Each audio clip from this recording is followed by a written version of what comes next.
Aloha, I'm Evan Leong from Brain Gain Hawaii, and welcome to the Save Hawaii Jobs and Business webinar. Today is Friday, April 17th. And today we're going to go over the current situation of where we're at with this PPP loans and CARES Act. We're going to have an update from SBA and our team and take a deep dive into some of the pressing situations that are going on right now for employers. So if this is fairly new to you, we've got a resource folder with version 14 of the cliff notes of the memo that the team put together for PPP. Also in there is version 2 of a memo outlining the forgiveness of the PPP loan. Buddy will be posting up links inside of the chat. So please make sure you review those documents, especially before you answer questions, hopefully. But if this is your first webinar and so on, then we understand that. We've got previous webinars that we've done kind of to go over the basic mechanics. And you can review that in the same links that, that Buddy's going to put into there. So I want to introduce today our team, which is Jane Sawyer, the District Director for Hawaii's SBA, and Darren Leong, who's from the Law Office of Darren R. Leong. So Jane and Darren are going to start off by giving us an update on the PPP funding and the elephant in the room, which is what happens now? Funding ran out. I didn't get my loan. What are we doing about this? And Darren will also be going into depth into the forgiveness portion of the loan so that it becomes a grant. Stacey Katakura, who's the CEO of Accumulus, which is an outsourced CFO and accounting firm, will discuss the updates in the new version of the interim final rule. And you've probably seen her a lot in PBN lately. So that's Stacey. We have a video debut for today. We are bringing out Jeff Harris, who's a senior name partner at the law firm of Torkelson. And Jeff's going to cover unemployment and how to bring workers back. There's a lot of questions we've gotten on that, and Jeff will be talking in depth with that. Buddy Leong, as you may or may not know, is out in the back handling all our communications, our email, our chat box, our Google Drive. If you've emailed us, you've probably seen something coming back from him. And Coco Leong, who is our editor. He's also in charge of the content. So this webinar will be recorded and then uploaded. And then Coco put together a podcast. So if you want to just do audio and you want to have it on podcast, we have that as well. So Buddy will post links to that. So we've got a lot to cover today. If we go past 3 p.m. a little bit, we'll do that. If you have to go, you can always catch it, what you missed on the podcast or the video. And questions, we're going to take them during the webinar through the Q&A chat box. That's the one at the bottom. Post them in the chat box, because if you in the Q&A box, if you put it in the chat box, you'll just be asked to put it in the Q&A box. Okay.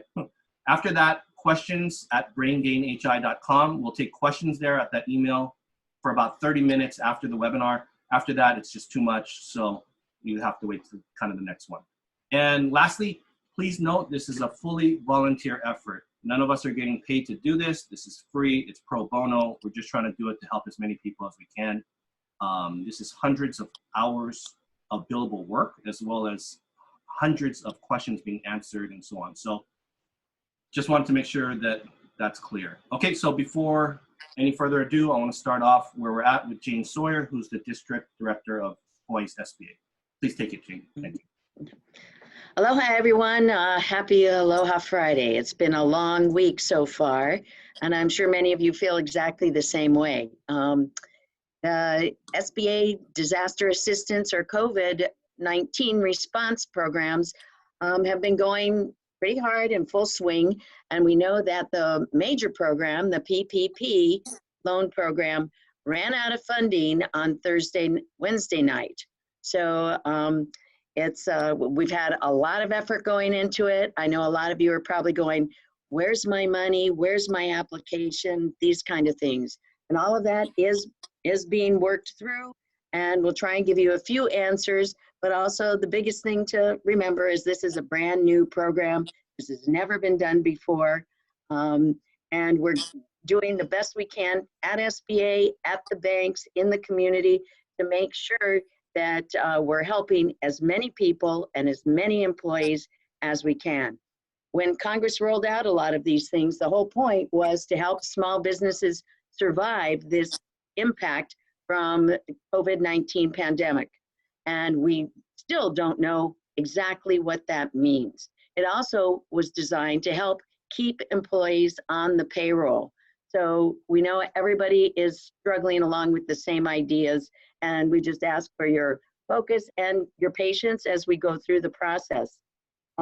We saw in just a week's time, Congress approved the CARES Act on March 27th.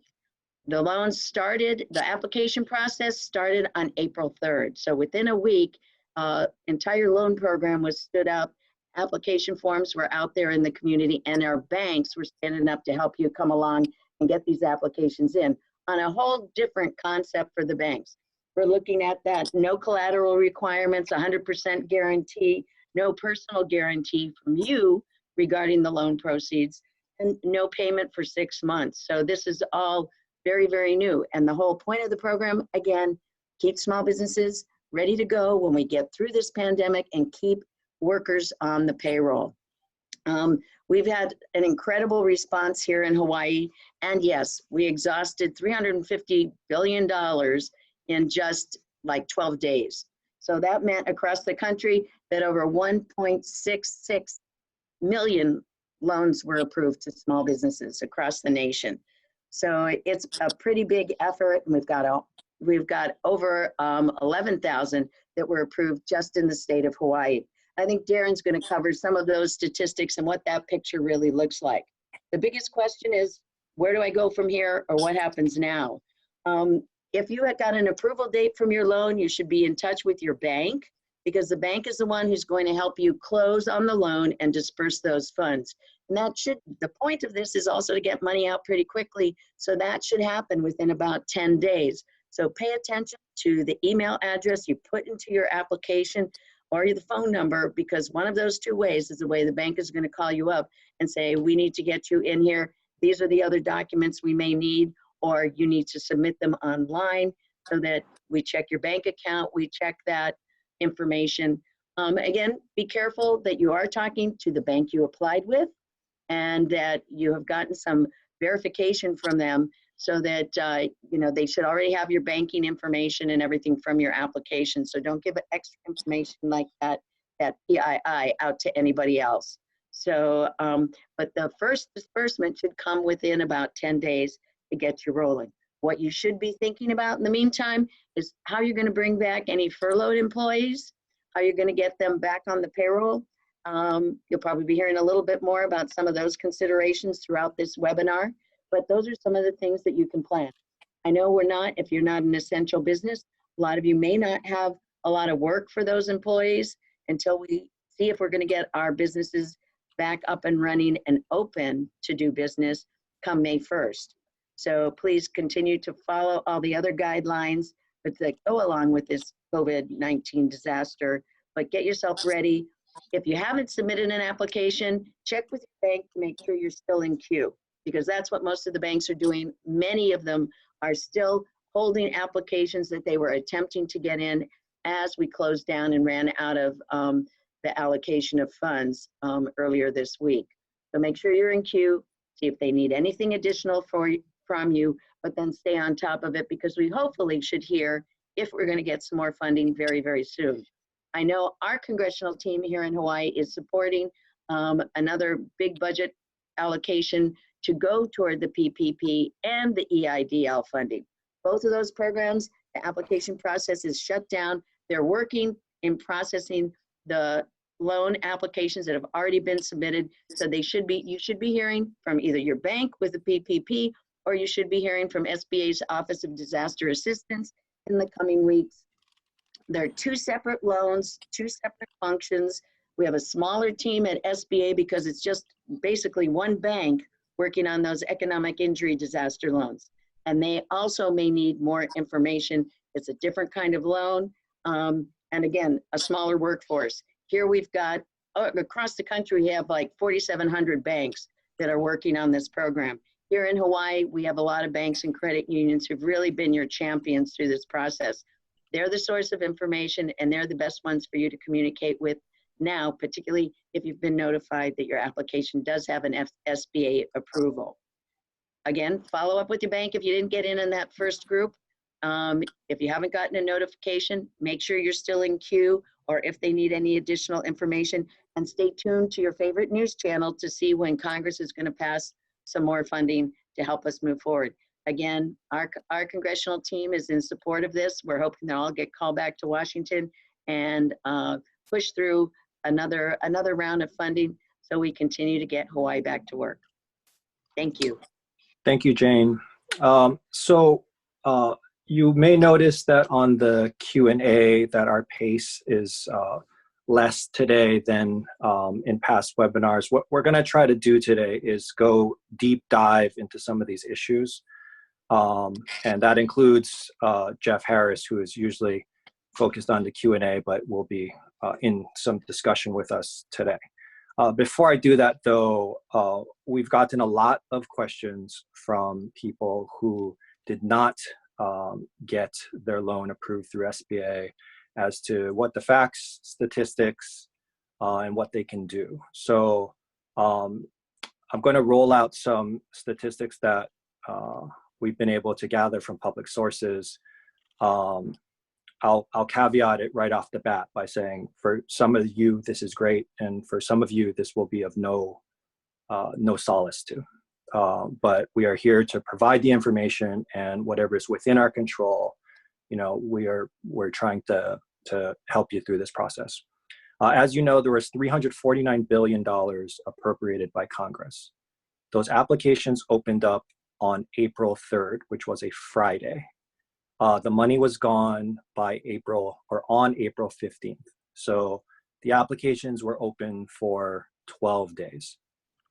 As noted in some news sources, the process is the banks take in an application, and many or all of you submitted those applications.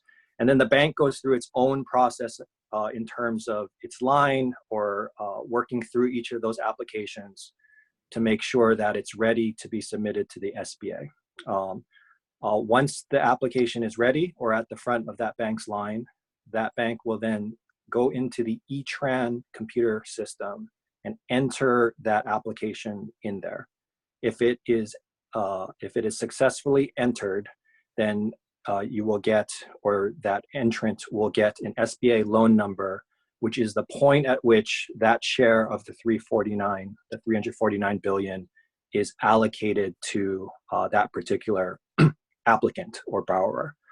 At that point, then there is 10 days and the bank will fund that loan within the next 10 days. And many of you who have received what some banks call conditional approvals or other similar terms are in that boat. I would note our SBA has no control over the funds being exhausted. So our local SBA does not have control over the PPP or the EIDL funds. That is controlled from Congress and to some extent by the national SBA. We understand that not only has the PPP money at this point been exhausted, but it appears that EIDL funds have as well. The applications are closed for those EIDL funds currently. And for those of you who got your applications in, what we've been told anecdotally is that it's taking around 3 weeks to hear back on the status of those. Again, that is controlled at the national level. According to Richard Wacker, who is the president current of the Hawaii Bankers Association, Hawaii has 0.25% of the US population, which is 1/4%, and also 0.45 or so of GDP for the United States. So just under 0.5%. In the first round, Hawaii acquired $2 billion of the $349 billion, which is equivalent to about 0.6%. That is over double the per capita share for the US, for Hawaii's per capita share. And it is also somewhere in the range of around 25% more than our GDP share. According to PBN today, there were somewhere over 20,000 applications submitted, and there were 11,500 or so approved for what is estimated to be over 100,000 jobs. The total number for Hawaii was just over $2 billion, as I said. Unfortunately, that still means that likely we're in the ballpark of about 10,000 businesses or applications that did not make it in on time.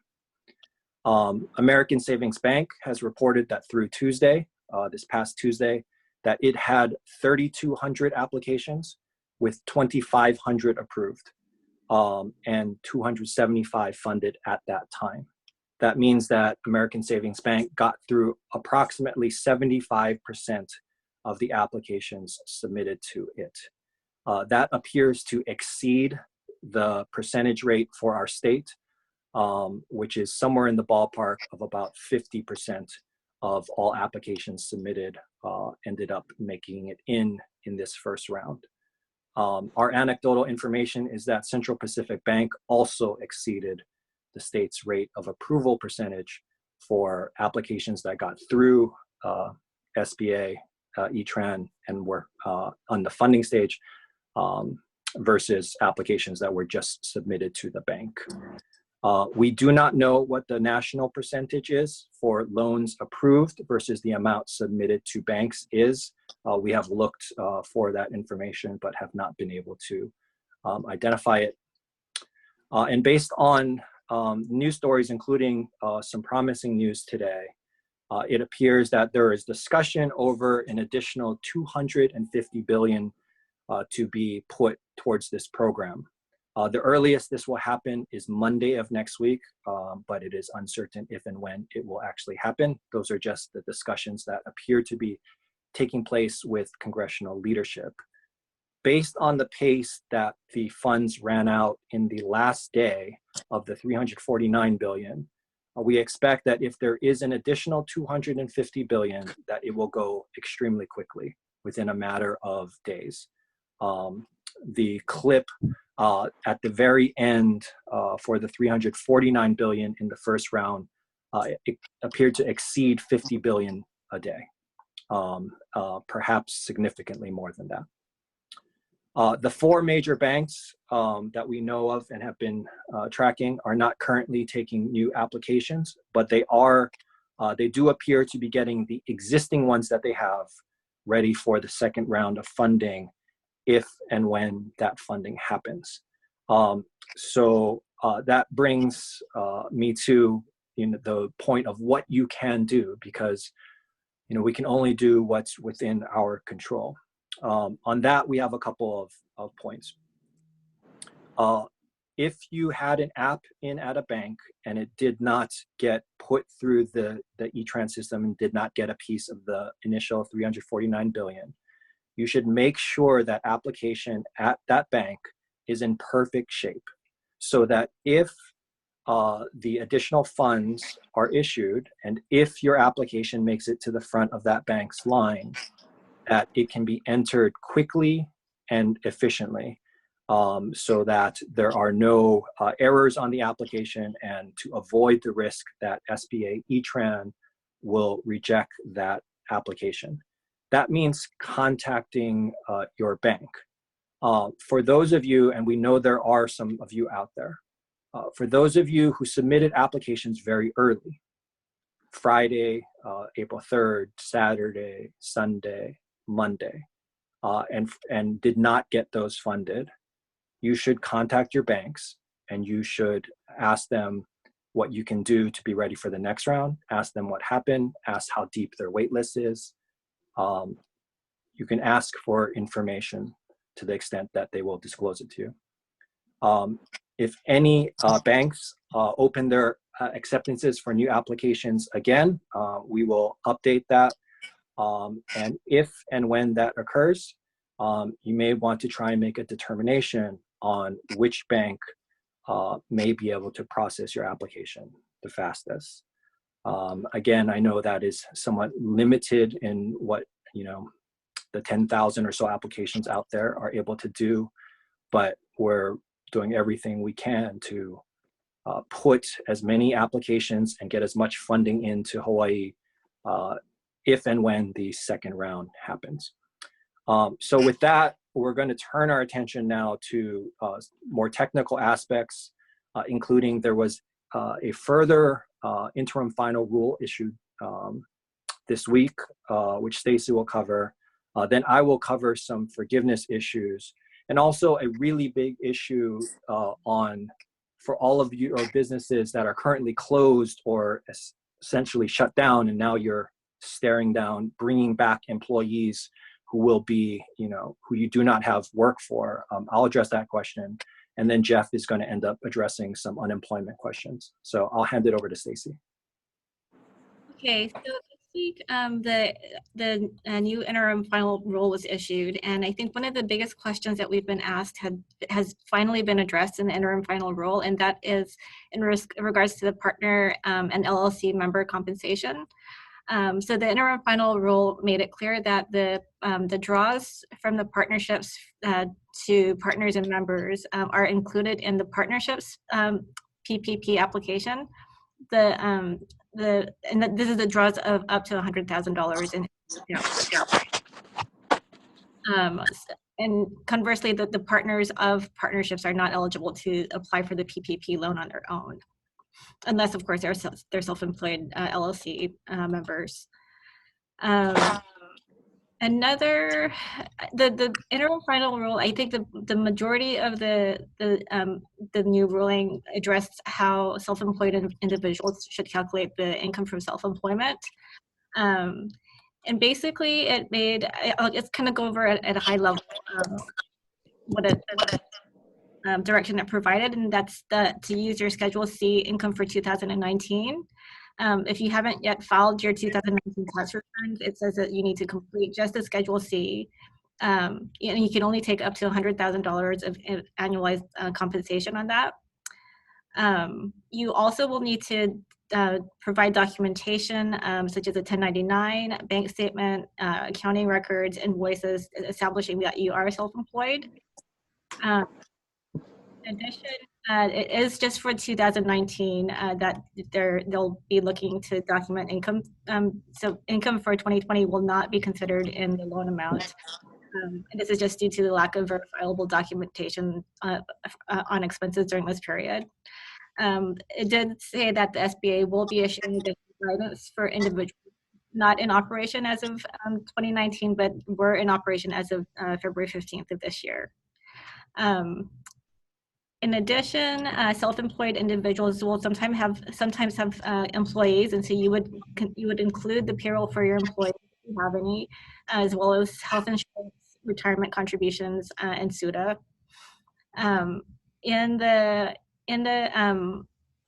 loan amount, you also will, if you receive any idle loan, you can include the amount of that idle loan that you'd wish to refinance with the PPP loan proceeds.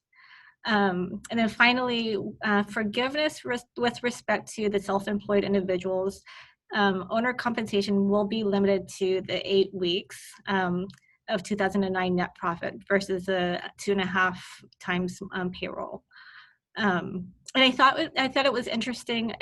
This question has been coming up a lot as to the costs incurred and payments made language that we still haven't seen any definitive guidance regarding the costs incurred and payments made, because I think a lot of you are asking, if I'm on semi-monthly payroll, do I include 2 months worth of income or 3 pay periods, 4 pay periods, whatnot?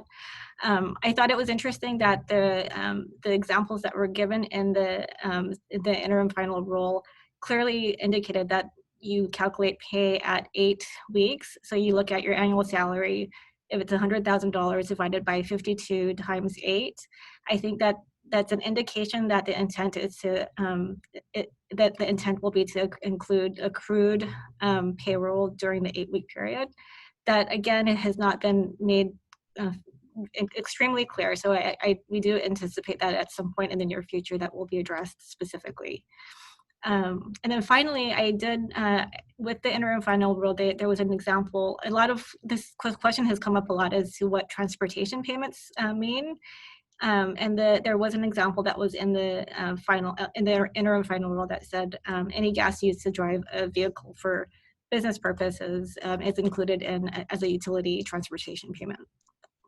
But that in sum is, I think, what the interim final rule this week stated. And I do believe the regulations for the CARES Act, the final regulations are due to be issued in the next 10 days or so. So we really do hope that all the questions that you have that haven't been answered yet, is especially with regards to the payments made and costs incurred, as well as the definition of a full-time employee equivalent. We hope that the guidance for those questions will be answered at the very least in the final regs. Thank you, Stacy. I'm going to cover forgiveness in some depth now, and also talk about this situation of what to do when your business is shut down and you're needing to pay payroll. But I just want to note right off the bat that we do have 2 memos published. One is our memo for employers, that's on its, I think, 14th version. The other is a memo specifically devoted to forgiveness. And we're finding that many of the questions asked are answered in those memos. So we would just ask to please review, particularly the forgiveness memo, because hopefully that provides a clear and comprehensive answer to many of these questions. Some it will not, and so we'll try to answer those as well. But please look at the memo. In terms of forgiveness and also the way that memo is broken down, we've tried to simplify it down into 5 rules. So the first 2 rules, when read together, the first one is that you have to use allowable uses by June 30th. The second is that it has to be within the forgiveness rules. The forgiveness rules are within the 8 weeks following loan disbursement. So read together, in order to have this dollar of PPP money to be forgivable, it needs to be within the 8 weeks to qualify for forgiveness, and it has to be before June 30th because that's an allowable use. We've seen some arguments flying around as to that you could go 8 weeks even if it's beyond the June 30th date, but the only reference to anything similar to that so far in SBA or Treasury guidance has been a footnote at the bottom of one of their FAQs, on an FAQ that doesn't even address this issue. And the footnote itself doesn't say that. It says that restrictions go further than June 30th. So where we fall on this issue is we think the statute is quite clear, and unless and until SBA or Treasury says that you can use the funds past June 30th, then you should assume that in order to get forgiveness, it has to be used, number 1, before June 30th, and number 2, within the 8 weeks following disbursement. If you are going to bank on some guidance later on coming out that says you can use it later, you really do run a very big risk, because you may end up with not enough time at that point if the rules that come out end up being exactly what we're saying, which is what the statute says. Forgiveness, as we've discussed before in rule number 2, it covers payroll costs and then also non-payroll costs, which we've discussed those as well. There is further guidance on what utilities are and that sort of thing. Rules 3 through 5, we think of them as connected together as well. So rule number 3 is the one that I believe swallows everything else, which is if you're planning on getting 100% of your loan forgiven using all of the money, then rule number 3 is the biggest one, which is that you can use no more than 25% of the money for non-payroll costs. That amount goes down, that 25% goes down based on the amount that you use that is eligible for forgiveness. So for example, if you have $100 and you don't use a full $75 for payroll costs, and in fact you use say $50 for payroll costs, the amount that you can use for non-payroll costs correspondingly goes down, because it's 25% of the entire amount. And so what that ends up meaning is that you want to maximize to the full 75%. You want to maximize the payroll costs, which again is exactly what the law is intended to do. It's called the Paycheck Protection Program for a reason. They issued the 75-25 rule for a reason, and that reason is to put people back on payroll and give them paychecks. So if you do that, and you're essentially using the entire amount, 25, say it's 25% for rent and utilities, and the full 75% for payroll costs, that 75% of your loan amount will be very roughly equivalent to keeping everyone from your look back period or on payroll at 100%, or bringing everyone back at 100% pay for 8 weeks. If you have everyone that you had before back on payroll at 100% for 8 weeks, then rules 4 and 5 become less meaningful. That said, let me just quickly cover those two rules.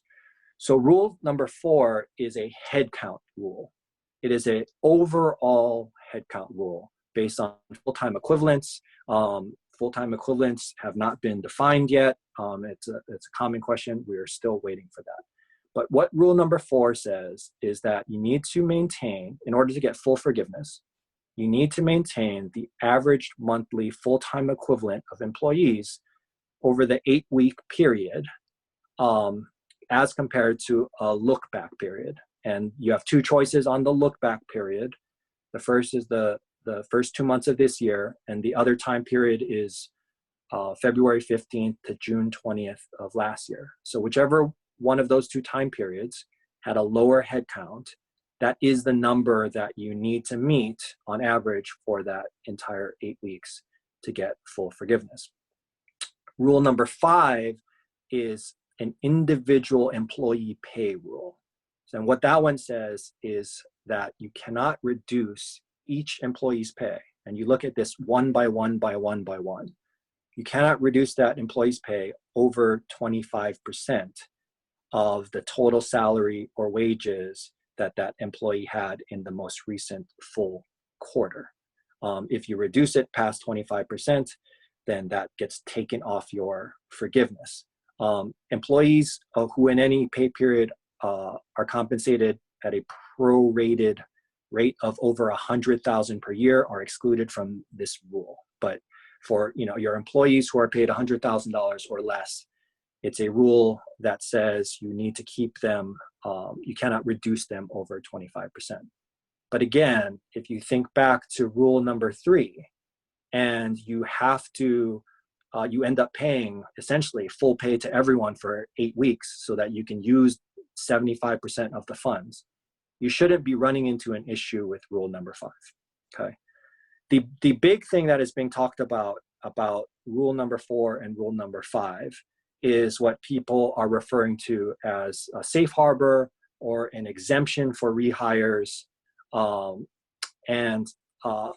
Essentially, this is a section of the statute that, at least in my opinion, is the most poorly worded section of the entire statute.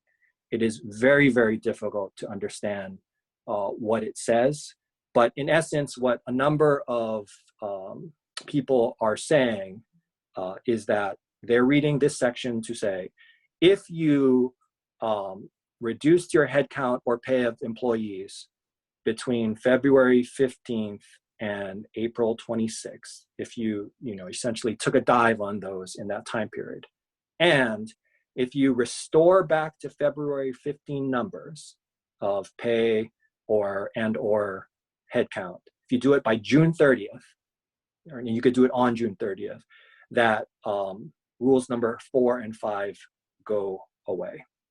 That, I think, is a dangerous way to read that rule. And Jeff and Stacey may disagree, but I think there are 2 reasons why that approach, thinking that you can just restore everything only at June 30th, just wait that long and put everyone back on June 30th, why that is particularly problematic. The first is a legal one, which is that it makes no sense, because if you could get around the rules that are trying to keep everyone on payroll by simply putting everyone back on June 30th and then laying them off again on July 1st, one day later, it would destroy the purpose of the statute. So I do not think it is likely that Treasury or SBA will issue guidance that says you can get around these headcount and employee pay rules, rules 4 and 5, simply by restoring everyone for one day on June 30th and then getting rid of everyone the next day.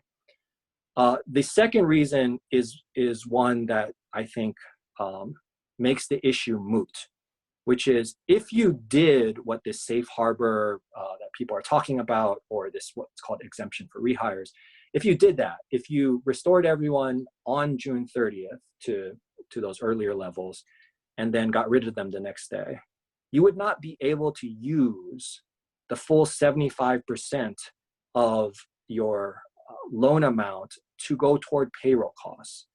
So you will be stuck with not enough money that had been used toward payroll to then apply for forgiveness. So as a practical matter, even if this aggressive reading of that safe harbor provision, even if that is the correct reading under the law, it won't work if you are trying to comply with rule number 3, which is 25%, no more than that, gets used for non-payroll costs, and the remaining 75% have to be used for payroll costs.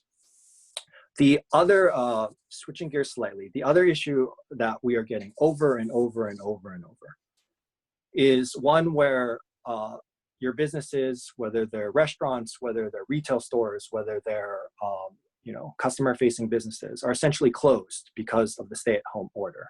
And you are looking at, in order to get full forgiveness of this PPP loan, you're looking at bringing back your entire staff at 100%, but you don't necessarily have 100% work for them. And in some cases, many of you have very little work for these people. And so you're saying, what should we do?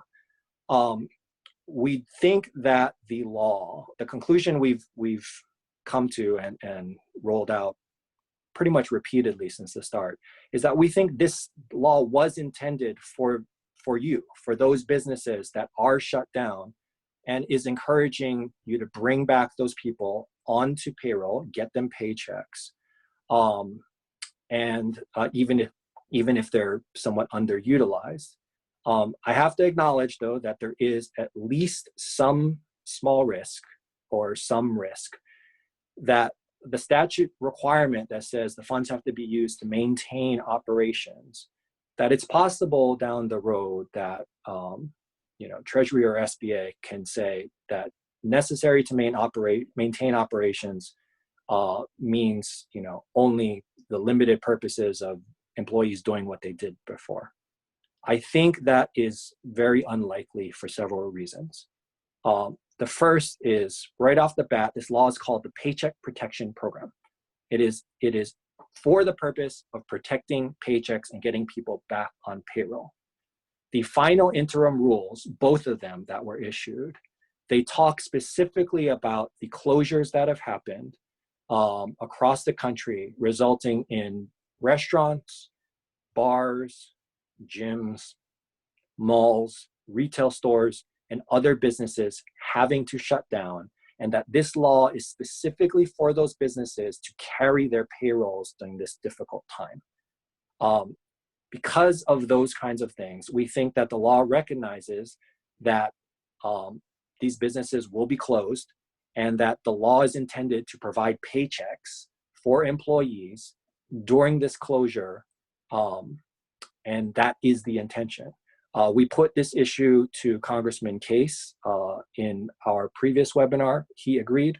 We put this issue to Congresswoman Gabbard in the prior webinar. She agreed as well. So our conclusion on this is, while anything's possible and there could be rules down the road that change, we do think that the purpose of the Paycheck Protection Program includes businesses such as restaurants and retail, et cetera, that are closed, that will have to bring back employees and not have them doing what they traditionally would do because the business is closed.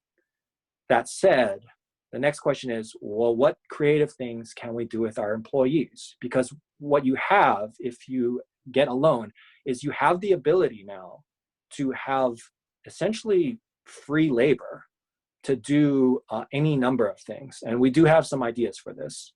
I mean, the first ones obviously are training and certifications and those kinds of things, fixing up inventory, the normal things you would think of, advertising, etc.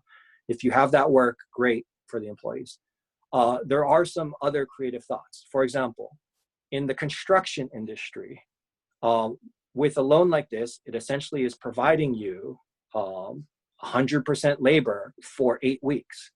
You could take that labor and do projects, whether it's for nonprofits or Habitat for Humanity or other projects, and apply that labor to those projects and charge those projects out at cost of materials or at a slight premium to that, but essentially get out and do work that wouldn't otherwise have been profitable.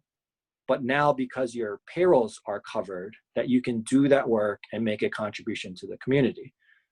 In that process, you hopefully can market it so that there's visibility to your company and that it will bring goodwill toward the company when you're back to doing your regular work. Another example, restaurants.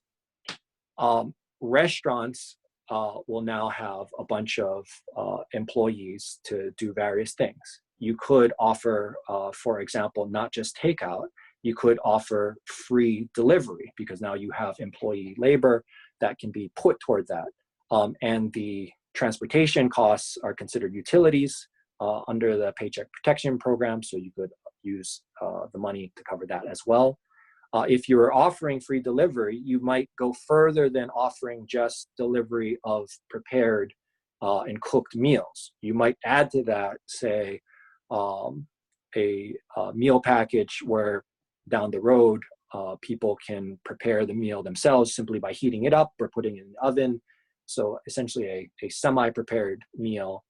And you could, if you wanted, expand it even further by essentially offering raw materials such as grocery items and that sort of thing. Because again, we're in an environment where there is benefit to people staying home, but still getting their food, groceries, etc. that they need. So those are just some ideas. You can also have volunteer, or since you have more labor to prepare more food, you could join up with some nonprofits, those sort of things to get the word out. What I would add to that is we're aware of a number of volunteer organizations that are doing all kinds of good work in the community right now. And there is actually quite a bit of demand, whether it's IHS or whether it's some of these pop-ups such as Greg Kim's or Gabe Amy's companies that deliver meals to Kupuna in Hawaii. And to the extent that you have extra labor and you can apply it to these community efforts, then there is synergy there because you can provide that community service, you can get your loan fully forgiven, you can get notoriety and some attention for the good deeds the company is doing and hopefully leverage that into business down the road. And then you also get the benefit of using some of that PPP money for rent and that sort of thing. So we encourage, some creative thinking of not just saying, oh, we're shut down and we have no work for the employees. Think of how you can creatively use those resources. I know that Evan is in contact with quite a few community efforts on this front that are looking for labor, whether it's delivery or IT or restaurant, etc. So if you have, because you got PPP funding, if you have extra labor that is essentially being paid to not do very much, then feel free to reach out to him because he can hopefully connect you to some of these community organizations. And if we get creative and do this right, then we'll be able to do a lot of good in the community, bring a lot of positive attention to businesses for their community work, and also have full forgiveness of the loans that you are getting.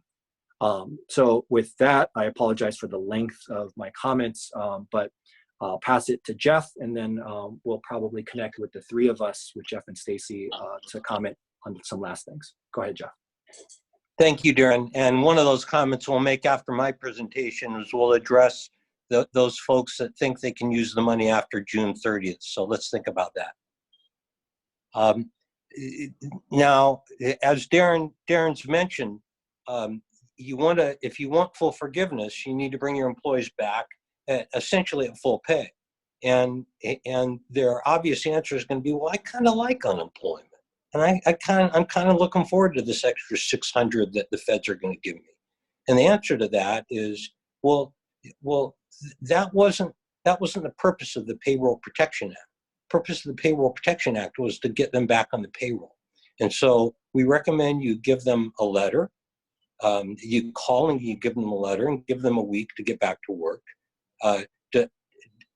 Define their compensation at roughly the same as they were earning before they were laid off or put on leave, and remind them that they're going to get prepaid health care, workers' comp, and TDI coverage, which they wouldn't get under unemployment. Give them a week or so to respond, and if they don't respond, they have a affirmative obligation to the unemployment insurance office to say they got the offer, but the unemployment insurance office may not hear from them as rapidly as you'd like, and they may need some prodding.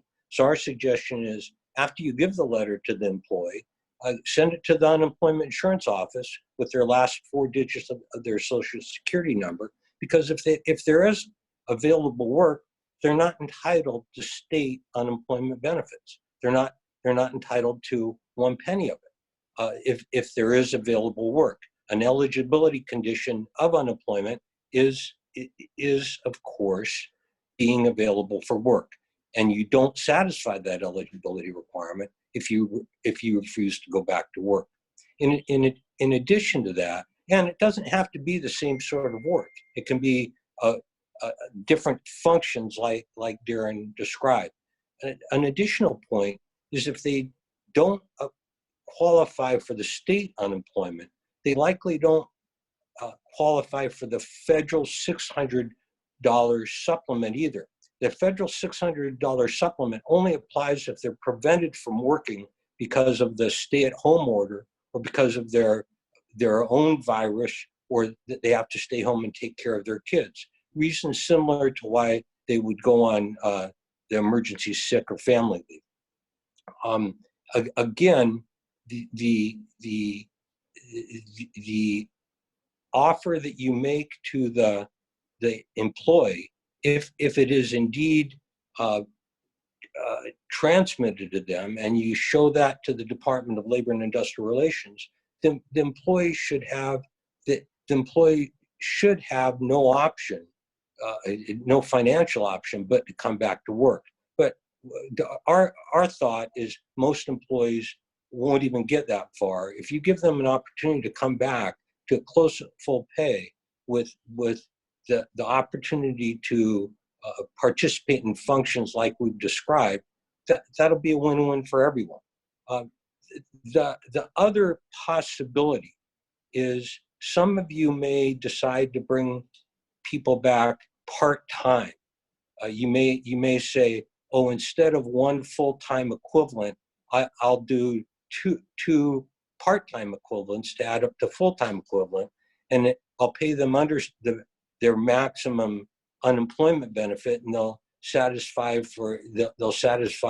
the qualification for partial unemployment benefits.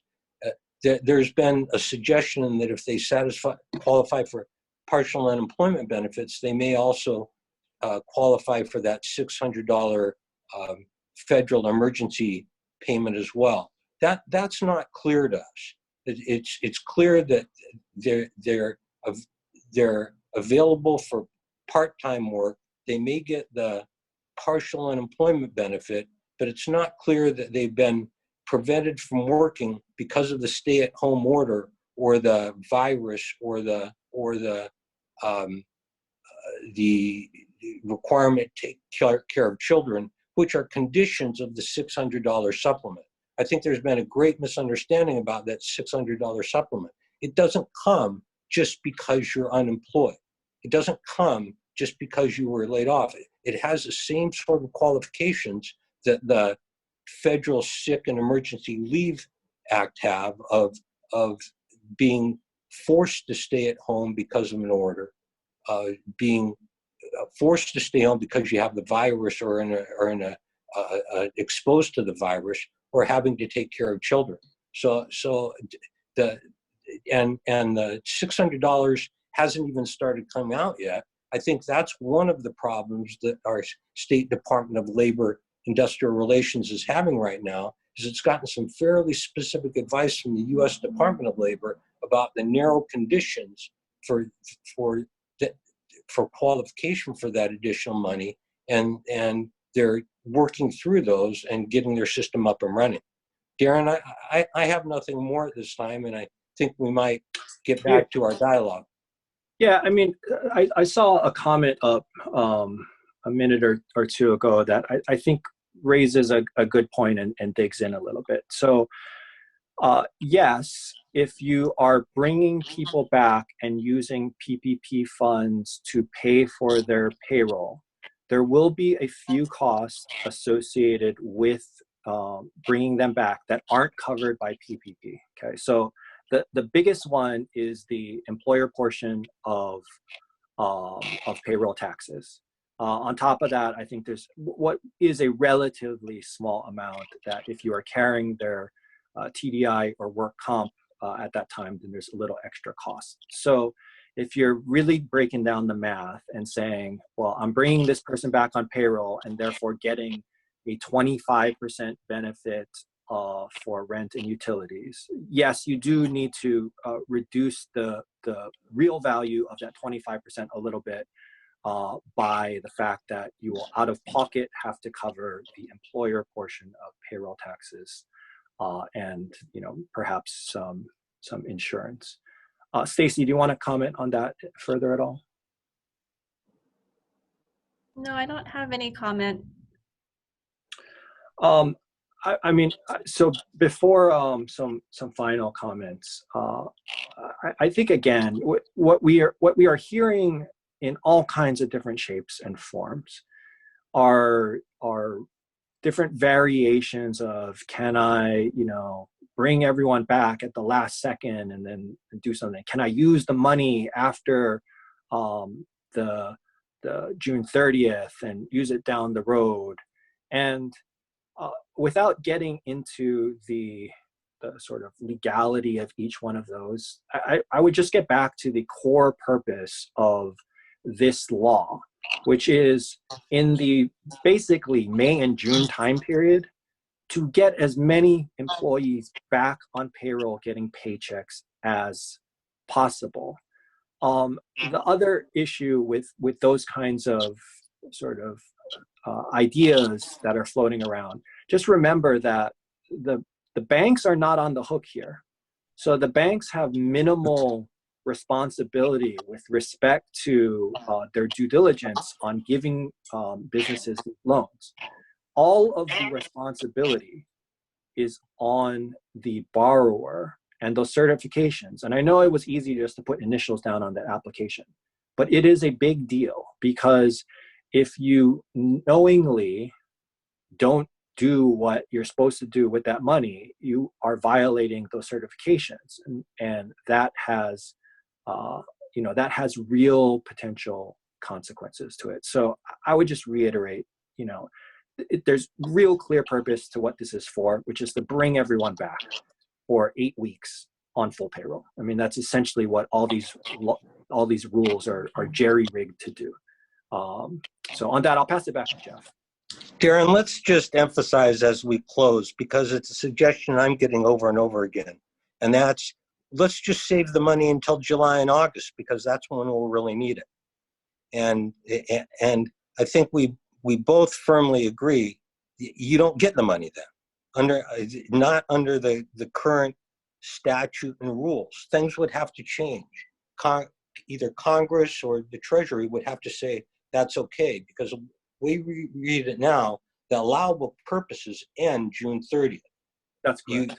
You get the loan and you don't have to pay the loan back for 6 months or perhaps longer. Start paying the loan back, and sure, you get a great interest rate, but those are all to address the allowable purposes and not to address your payroll or things that would be allowed before June 30th, after June 30th. There's no guidance that I see so far that allows that scheme. I agree. I'll just close by going back to some of those ideas of how you can use employees who are perhaps going to be underutilized, because we do anticipate that essentially there will be approximately $2 billion of money flowing out of the banks in the next 10 days. So what we should hopefully see is a dramatic and immediate drop in unemployment. And a lot of you are wondering what you can do. So Evan, Beth Ann Kozlovich, who was previously with Hawaii Public Radio, and Trisha Kajimura from Kahimohala are launching an effort to support and move past anxiety and clarity issues. That will be posted. I think I saw some in the chat box that Kanu Hawaii has volunteer opportunities. We also have a site or a link that you can go to for other opportunities, whether they be with IHS or YMCA or some of these other community organizations. If you reach out to us and say, hey, I have extra labor, is there a way we can team up? I think we will likely be able to connect you.